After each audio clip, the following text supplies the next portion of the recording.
Assalamualaikum warahmatullahi wabarakatuh. Alhamdulillah, puji syukur kita panjatkan kehadiran Allah Subhanahu wa taala, karena di mana pada kesempatan kali ini kami masih diberi kesempatan untuk menyelesaikan sebuah tugas kami. Dan salawat serta salam tak lupa pula kita kirimkan kepada baginda kita Nabiullah Muhammad SAW. Baik, langsung saja. Terima kasih kepada dosen pengampu mata kuliah Bahasa Indonesia, Ibu Sari Hidayati MPD. Kami dari kelompok 1 yang beranggotakan 3 orang, yaitu Akila Muktia sebagai pemateri pertama dan saya sendiri Nur Akila sebagai moderator sekaligus pemateri kedua dan keempat, dan Harli Hafid sebagai pemateri ketiga. Langsung saja ke pembahasan pertama. Ini saya akan menjelaskan pengertian diksi, ketepatan diksi, dan kesesuaian diksi. Yang pertama, pengertian diksi. Diksi berasal dari kata distinction dalam bahasa Inggris, yang berarti pemilihan kata. Menurut KBBI, diksi adalah pemilihan kata yang tepat dan sesuai untuk mengungkapkan gagasan. Krida Laksana menjelaskan diksi sebagai pilihan kata yang jelas dan efektif dalam berbicara atau menulis. Diksi mengharuskan pemilihan kata yang tepat sesuai dengan konteks dan audiens agar pesan yang disampaikan mudah dipahami. Nah, kedua, ketepatan diksi. Ketepatan diksi berarti memilih kata yang sesuai dengan maksud dan konteksnya untuk menghindari kesalahpahaman. Misalnya, menggunakan berulang daripada mati dalam konteks resmi untuk menunjukkan penghormatan. Ketepatan juga meliputi pemilihan sinonim yang tepat sesuai situasi, seperti menggunakan paham untuk pemahaman yang lebih mendalam dan mengerti untuk pemahaman yang lebih sederhana. Nah, ketiga, kesesuaian diksi. Kesesuaian diksi berhubungan dengan pemilihan kata yang sesuai dengan norma sosial, kondisi, dan audiens. Dalam komunikasi formal, kata-kata seperti hadirin sekalian lebih tepat dibandingkan dengan bahasa sehari-hari seperti guys. Kesesuaian juga meliputi faktor budaya dan situasi, seperti penggunaan kata ibu atau bapak untuk menunjukkan rasa hormat. Dalam media, penulis harus menyesuaikan bahasa dengan audiens, seperti menggunakan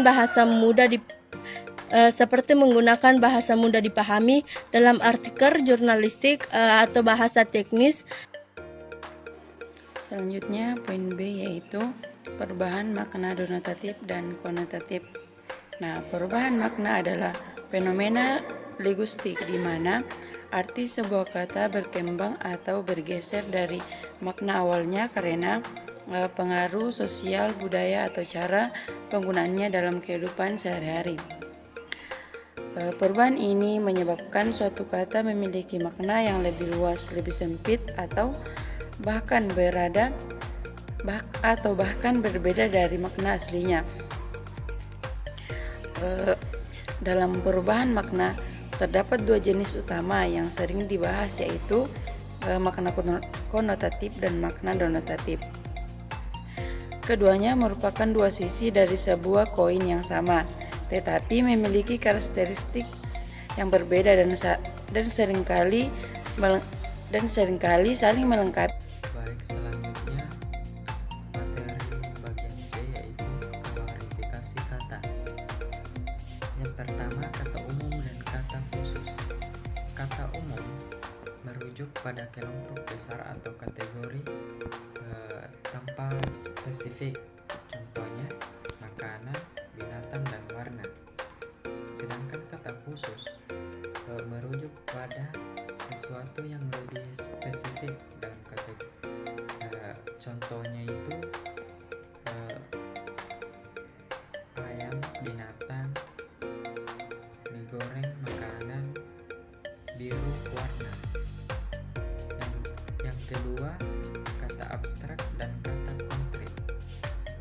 Kata abstrak merujuk pada ide, konsep, ataupun kualitas yang bisa dilihat atau diraba secara langsung. kebahagiaan dan keadilan.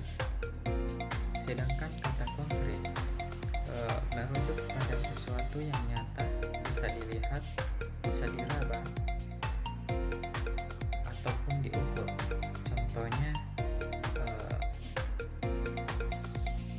maju, Helen, dan lain sebagainya. Mengapa penting memahami dan membedakan keempat kata tersebut? Agar kita dapat berkomunikasi lebih efektif dengan menggunakan kata yang tepat, membuat pesan kita lebih jelas dan mudah dipahami. Kita juga dapat memilih kata yang tepat dalam penulisan agar pesan kita lebih menarik dan bermakna. Dengan memahami perbedaan ini membantu kita menganalisis teks dan bahasa secara lebih mendalam. Selanjutnya poin D yaitu bahasa baku dan bahasa tidak baku. Nah, di sini terdapat dua poin. Yang pertama yaitu definisi dan ciri-ciri bahasa baku. Yang kedua, definisi dan ciri-ciri bahasa tidak baku. Poin pertama yaitu definisi dan ciri-ciri bahasa baku. Definisi bahasa baku.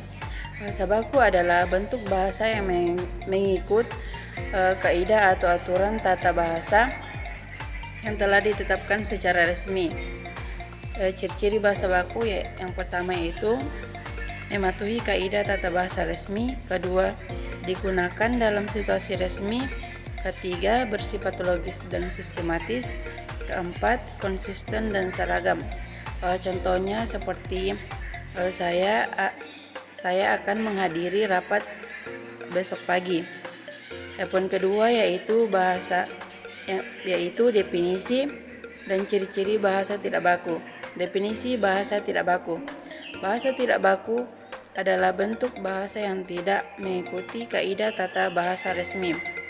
Adapun ciri-ciri bahasa tidak baku, yang pertama yaitu tidak mematuhi kaidah tata bahasa. Kedua, digunakan dalam percakapan sehari-hari.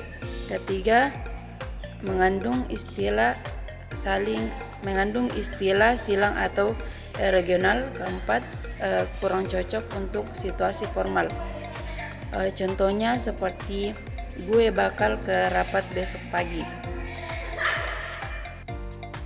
Sekian presentasi dari kami, kurang lebihnya mohon dimaafkan.